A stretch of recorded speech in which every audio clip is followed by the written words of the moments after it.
नमस्कार दोस्तों, आज एक और पारिवारिक कहानी में मैं आपका स्वागत करती हूँ। आज की कहानी है पिता को पागलखाने में देख बेटी ने भाइयों को सिखाया ऐसा सबक कि उनके होश उड़ गए। अपने पिता से बंटवारे में सुई तक का हिसाब करने के बाद उनको अकेला छोड़ दिया। तीन बेटे होने के बाद भी लाला शंकरदेव और उनकी पत्नी को खुद ही बनाना खाना पड़ता था। पैसे की कोई कमी नहीं थी। 3 बेटों को देने के बाद भी इतना था कि दोनों पति पत्नी आराम से अपने जीवन को चला सकें। कमी थी तो बस इतनी सी कि उनसे बोलने वाला कोई नहीं था। सुबह सुबह शंकरदेव और उनकी पत्नी मंदिर चले जाते। दोपहर में मंदिर के पट बंद होने को होता तब घर वापस आते। 12 से 1 और 2 बजे तक बुढ़िया खाना पीना और चौका बर्तन निपटाती। 4 बजे तक आराम करते और फिर 4 से 7 बजे तक मंदिर में जाकर बैठ जाते। शंकरदेव हमेशा अपनी पत्नी को कहता, भले ही तुम मुझसे एक दिन पहले मरे पर तू ही मरना, क्योंकि यदि मैं पहले मर गया तो ये तेरी औलाद तेरी बहुत बुरी दशा कर देंगे। वो मंदिर में पूजा नहीं करते, बस एक दूसरे से घर गृहस्थी की बात करते थे। उनके 3 बेटे और उन तीनों बेटों की 4 औलादें थी, पर शंकरदेव के लिए वो सभी बेकार थे। एक दिन बुढ़िया रात को सोई तो फिर कभी उठ न सकी। शंकरदेव ने बहुत आवाज़ें लगाई, तब तीनों बहू बेटे नीचे उतरे। शंकरदेव ने कहा, तुम लोगों की अम्मा न रही। बड़ी बहू बोली, पिताजी और कितना जिंदा रहती, 90 की तो हो गई थी, उस उम्र में भी न जाती तो कब जाती। शंकरदेव ने बेटे बहुओं से कहा, अरे तो रो लो तुम लोग, भरा पूरा परिवार है, पर तुम किसी की आंखों में एक आंसू नहीं है। बीच वाली बहू बोली, पिताजी रोना नहीं आ रहा है तो कहाँ से रो ले, हमसे ज़बरदस्ती तो न रोया जाएगा। शंकरदेव ने कहा, 4 लोग इकट्ठा होंगे, अभी तो लोग क्या कहेंगे कि इतना बड़ा परिवार पर माँ को रोने वाला एक भी नहीं। शंकरदेव ही दुखी होकर खूब रोए। उनके रोने पर पोते पोतियों सहित बहू बेटों ने उनकी खूब खिल्ली उड़ाई। 13वीं में शंकरदेव ने खूब ब्राह्मण को भोजन कराया और खूब दान भी दिया, पर तीनों बेटों ने 1 पैसा भी न खर्च किया। सबसे छोटी बहू बोली, पिताजी सब अम्मा पर ही लुटा दोगे, कुछ अपने मरने के बाद का भी इंतजाम करके रखो, हम लोगों के पास इतना न है कि आपके मरने पर लुटा सकें। शंकरदेव कुछ न बोला, चुपचाप सुनता रहा। 3 दिन बीते भी न थे कि शंकरदेव भी न रहे। 3 दिन अपने कमरे में पड़े रहे, पर किसी को पता भी न चला। पता भी भला कैसे पड़ता, कोई उनके कमरे में ही न जाता। बुढ़िया के मरने के बाद शंकरदेव से किसी ने 1 गिलास पानी तक भी न पूछा। मंदिर का पंडित एक दिन दोपहर में आया और बड़ी बहू से पूछा, बाबूजी 4 दिन से मंदिर नहीं आ रहे, उनकी तबीयत तो ठीक है ना? बड़ी बहू ने उनका कमरा खोला तो बहुत तेज बास आई। तब पंडित ने कहा, लगता है इनको मरे 3-4 दिन हो गए। पूरे शहर में पंडित ने ढिढोरा पीट दिया कि शंकरदेव 3 दिन से मरे पड़े रहे, बेटे बहुओं ने देखा तक नहीं। शंकरदेव शरीर से भारी थे, दूसरा उनके कमरे से बहुत बास आ रही थी। तीनों संतानों में से कोई भी उनके कमरे में जाने को तैयार नहीं था। सभी परिवार के लोग अपना अपना मुंह रुमाल से ढककर खड़े थे। बड़े पोते ने कहा, यार दादाजी 3 दिन से मरे पड़े हो, क्या बता नहीं सकते थे कि मरने जा रहा हूँ। तभी सड़क पर नगर पालिका का जमादार बीच वाले लड़के को दिख गया। उसने उससे कहा, जरा ननकू बाबूजी को कुर्सी सहित बाहर घसीट ला। ननकू ने कहा, साहब बहुत बास आ रही है कमरे से, मैं 1000 रुपये लूँगा। 1000 का नाम सुनते ही तीनों लड़के मुंह बनाकर अलग हट गए। तभी समाज के लोगों ने घर के बाहर भीड़ लगाना शुरू कर दिया था। शंकरदेव का बड़ा नाम था शहर में, बड़े आदमी जो थे, इसलिए पूरा शहर ही कुछ देर में उमड़ पड़ा। बाहर की हलचल देखकर घर वालों ने सोचा, अब तो बदनामी हो जाएगी अगर एक भी बाहर का आदमी अंदर आ गया तो। बड़े पोते ने जुगाड़ लगाया और एक बड़ी सी रस्सी का फंदा बनाकर शंकरदेव की कुर्सी में फंसा दिया। उस फंदे ने कुर्सी के साथ साथ शंकरदेव के शरीर को भी जकड़ लिया था। अब आसानी से तीनों लड़के और शंकरदेव के पूते उस कुर्सी को घसीटते हुए बाहर खुले आंगन में ले आए। इसी बीच शंकरदेव की तीनों बहुएं रूम फ्रेशनर लेकर कमरे में घुसकर छिड़काव करने लगीं। उसी के साथ साथ अम्मा जी की अलमारी भी खोल दी। तीनों ने मिलकर खूब लोट खचोट चालू कर दी। अम्मा जी के जेवर का डिब्बा भारी भरकम था, साथ में 4.5 लाख नगद भी निकल आए। तीनों लोग धक्का मुक्की कर ही रही थीं कि बाहर खड़े लड़के अपनी पत्नी से कह रहे थे, धक्का मार और अपने कब्जे में सारा सामान ले ले। धक्का मारने में जेवर और 4.5 लाख जमीन पर गिर गए। जमीन पर जगह जगह शंकरदेव ने मलमूत्र त्याग रखा था। शायद वो कमजोरी की वजह से बाथरूम तक नहीं पहुंच पा रहे होंगे। नोटों में मल लग जाने के बाद भी उन तीनों औरतों ने छीना झपटी बंद नहीं की। जिसके हिस्से जो आया बटोर लिया। आंगन में शंकरदेव को कुर्सी से नीचे पटक दिया। फिर बॉडी परफ्यूम का छिड़काव चारों तरफ करके पूरा परिवार चारों तरफ से उनको घेर कर बैठ गया। बाहर तक आवाज़ चली जाए इसीलिए तीनों औरतें घूंघट की आड़ में चीखने लगीं। अरे पिताजी, कुछ दिन तो सेवा करा लेते बहुओं से, इतनी भी क्या जल्दी थी? अभी तो अम्मा जी को गए 1 महीना भी नहीं हुआ। पिताजी, अरे पिताजी, अभी तो अम्मा जी ठीक से पहुंच भी ना पाई होंगी, अभी तो रास्ते में ही होंगी और आप चल दिए। बड़े पोते ने अपनी माँ से कहा, मम्मी ये क्या कह रही हैं? कम से कम सोचिए तो कि आप क्या बोल रही हैं। बड़ी बहू ने अपना घूंघट उठाकर लड़के की तरफ देखकर बोला, चुप कर कमीने, पहले जाकर गेट तो खोल। लड़के ने गेट खोला तो बाहर के सभी लोग आंगन में आ गए। सबको अंदर आता देख पूरा परिवार घड़ियालू आंसू बहाने लगा। अंतिम संस्कार में होने वाले खर्च में बड़ी मुसीबत से तीनों ने अपना धन खर्च किया। 13वीं में भी सिर्फ लकीर पीटी गई। अब तीनों परिवार अपने अपने कार्य में लग गए। पिता द्वारा दिया गया व्यापार बड़ी जोर शोर से निकल पड़ा था। बड़े लड़के ने अपने तीनों बेटे और एक बेटी की शादी बड़े बड़े खानदानों में करी थी। शंकरदेव के 2 छोटे बेटे विदेश में अपने बच्चों के साथ रहने लगे थे। वो कभी कभी आते भारत तो बड़े भाई के यहाँ न रुककर होटलों में रुकते थे। आपसी मतभेद तो था पर दिलों में समाज को दिखाने के लिए सब एक थे। अब तो छोटे भाइयों ने आना जाना भी बंद कर दिया था। जब तक बच्चों की शादी ब्याह होता रहा तब तक आना जाना बना हुआ था। शंकरदेव का बड़ा बेटा बहू भी अपनी उम्र के 60 वर्ष पूरे कर चुके थे। तीनों लड़कों ने पिता का बिजनेस संभाल रखा था। अवधेश, शंकरदेव का बड़ा बेटा, अब बीमार रहने लगा तो बेटे आपस में झगड़ा करने लगे तो अवधेश ने तीनों का बंटवारा कर दिया। कुछ धन अपने पास रखा कि कभी कभी बेटी आती है तो उसको देने के लिए लड़कों से मांगना न पड़े। अवधेश का बहुत बड़ा घर था, उसी में तीनों बेटे और खुद पति पत्नी रहते थे। घर अभी भी अवधेश के नाम ही था। दोनों छोटे भाइयों को पैसा देकर घर अपने नाम करा लिया था। किसी बात को लेकर अवधेश के तीनों बेटों ने अपनी अपनी रसोई अलग कर ली। शुरू में अवधेश और उसकी पत्नी छोटे बेटे के साथ भोजन करते थे। एक दिन छोटी बहू ने ऐसा ताना मारा कि अवधेश और उसकी पत्नी को बीच वाले लड़के के यहाँ भोजन करना पड़ा। लेकिन वहाँ भी अधिक दिन उनकी खातिरदारी नहीं हो पाई तो अब बड़े बेटे का ही सहारा बचा था। तो वो दोनों बड़े लड़कों के साथ रहने लगे। चलने फिरने में जब अवधेश और उसकी पत्नी असमर्थ हो गए तो उनका भोजन उसी कमरे में जाने लगा जिसमें कभी शंकरदेव रहा करते थे। कुछ दिन तक तो बहू भोजन देने नीचे आती थी। बाद में ये काम नौकर करने लगे। जब नौकर गांव चला जाता तब अवधेश और उसकी पत्नी को बहुत कष्ट होता था। वह खुद कभी भी खाना देने नहीं जाती थी, बल्कि घर में एक पालतू कुत्ता था, काफ़ी समझदार। उसके गले में टिफ़िन टांग देती। वो कुत्ता अवधेश के कमरे में टिफ़िन पहुंचा देता। जब तक वो लोग भोजन नहीं कर लेते तब तक कुत्ता वहीं बैठा रहता। जूठा टिफ़िन जब तक अवधेश की पत्नी कुत्ते के गले में नहीं टांगती तब तक वो एकटक उनको देखता रहता। अवधेश और उसकी पत्नी ने जब बेटे को बताया कि कुत्ता हम लोगों का भोजन लेकर आता है, बहू बिल्कुल भी ख्याल नहीं रखती। बेटा गुस्से से बोला, मम्मी इस जुबान को कंट्रोल में रख कर बात किया करिए, वो कुत्ता नहीं है, मेरे बेटे जैसा है। हम दोनों के कोई बच्चा नहीं है, तभी तो हम उसे बेटा जैसा मानते हैं। आज के बाद कभी उसको कुत्ता नहीं कहना। थोड़े दिनों में हम लोग उसके लिए उस जैसी ही बहू लाएंगे और उसका विवाह करेंगे। इसलिए वो कुत्ता नहीं, अपना पोता समझिए और अपने दिमाग में बैठा लीजिए कि कुत्ता नहीं, आपका पोता आपकी सेवा कर रहा है। इतना हड़काने के बाद वो ऊपर चला गया। अवधेश की पत्नी ने दोनों हाथों से माथा पीटते हुए कहा, कर्म फूट गए हमारे। अब यही दिन देखने को रह गया था कि कुत्ता को पोता समझे। अवधेश ने अपने बेटे बहू के बारे में जब अपनी बेटी को फ़ोन करके बताया तो वो बहुत दुखी हुई।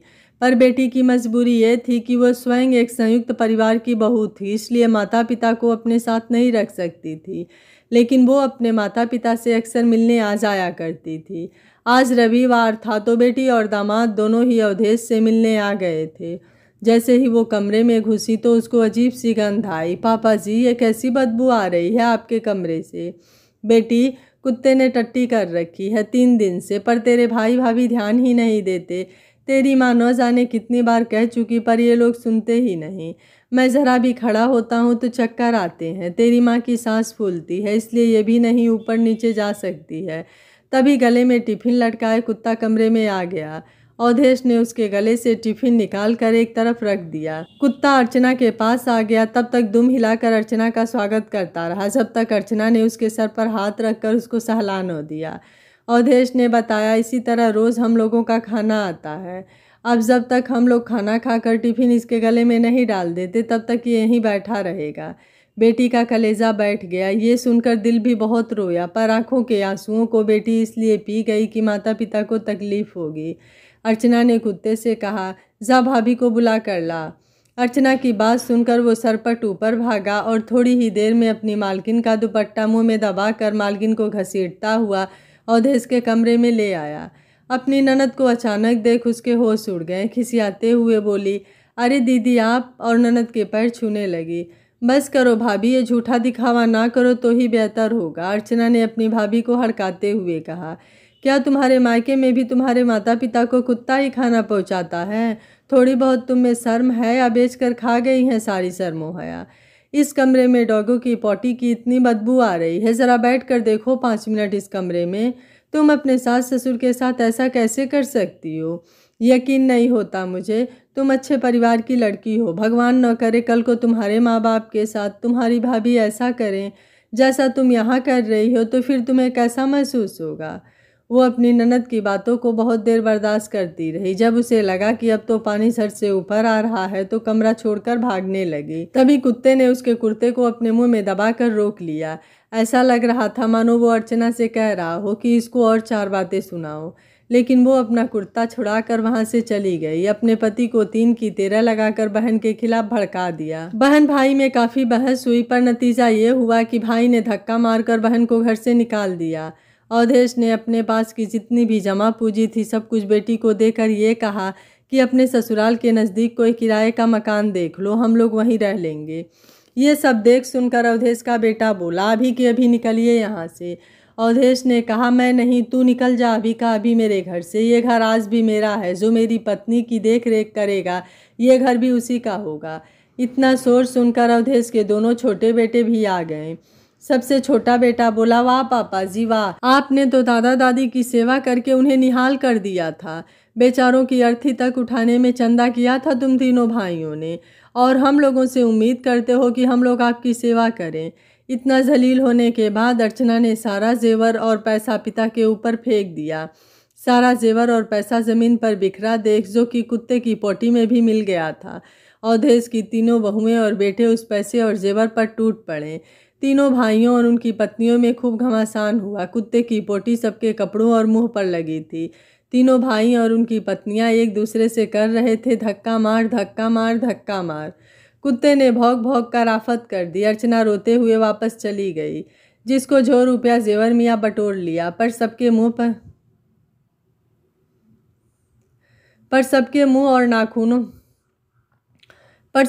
पर नाखूनों के खरोच के निशान सबके चेहरों पर साफ नजर आ रहे थे। अब तक कुत्ता जो टिफिन दे जाता था वो भी बंद हो गया। अवधेश और उसकी पत्नी कई कई दिन भूखे रहने लगे। पानी पीकर दोनों जिंदा थे। बूढ़ा शरीर कब तक पानी पीकर जिंदा रहते। एक दिन अवधेश की पत्नी ने प्राण त्याग दिए। जब लड़कों ने अपने पिता के रोने की आवाज़ सुनी तो सब के सब नीचे आ गए। अवधेश अपनी पत्नी को पकड़कर खूब रो रहा था, पर बेटों और बहुओं के चेहरे पर कोई सिकन न थी। अवधेश रोते रोते बोला, अरे कोई तो मेरी बेटी अर्चना को फ़ोन कर दो, कम से कम वो तो अपनी माँ को रो लेगी। तुम लोग तो निर्दयी हो। बड़ी बहू बोली, आपको भी दादाजी ने कहा था तुम लोगों की माँ मरी है, रो लो। आप कितना रोए थे, हम लोगों से छिपा नहीं है। तीनों बेटों ने मिलकर अपने पिता को कमरे में बंद कर दिया। माँ के अंतिम संस्कार के लिए तीनों मुकर गए। बीच वाली बहू ने एक चिट्ठी लिखी, मैं तुलसी देवी मरणोपरांत अपने शरीर को दान करना चाहती हूँ। मेरा जिला अस्पताल प्रशासन से निवेदन है कि मेरा मृत शरीर किसी भी घर वाले को अंतिम संस्कार के लिए न दिया जाए। पत्र पढ़कर सब खुश हो गए। सब उसको शाबाशी दे रहे थे। वाह मजली बहू वाह, तूने तो कमाल कर दिया, 10-20 हज़ार बचा लिए तूने तो। अवधेश अपनी पत्नी का अंतिम संस्कार भी न कर पाया। बेटों बहुओं ने अंतिम संस्कार में होने वाले खर्च को बचाने के चक्कर में अपनी मां के मृत शरीर को मेडिकल कॉलेज को दान कर दिया। अर्चना को खबर भी नहीं की। अवधेश रोता रह गया कि उसकी बेटी अर्चना को बुला दो, पर बेटों ने एक न सुनी। 10 दिन के बाद जब बेटी को पता चला कि उसकी माँ अब इस दुनिया में नहीं रही तो वो छटपटा कर रह गई। अवधेश को अब अपनी गलती का एहसास हो रहा था कि उसने अपने माता पिता के साथ क्या किया था। ये उसी का नतीजा है। अवधेश अब एकदम अकेला पड़ गया। पत्नी के मरने के बाद वो और ज़्यादा बीमार रहने लगा। बेटों बहुओं को जब फुर्सत मिली, एक कटोरे में सुबह शाम की बची रोटियों को एक कटोरे में तोड़कर उस पर दाल डालकर अवधेश के कमरे की चौखट पर खसका देते। अवधेश खिसक खिसक कर चौखट के पास आ जाता और बासी दाल रोटी खाकर अपनी भूख मिटाता। कल तक शहर का सेठ कहलाने वाला अवधेश की दशा भिखारियों जैसी हो गई थी। शरीर पर गंदे कपड़े, बढ़े हुए सफ़ेद बाल और दाढ़ी, बढ़े हुए नाखून और नाखूनों में भरी गंदगी। न जाने वो कितने दिनों से नहीं नहाया है। अवधेश अगर अपने को शीशे में देखता तो शायद पहचान भी न पाता।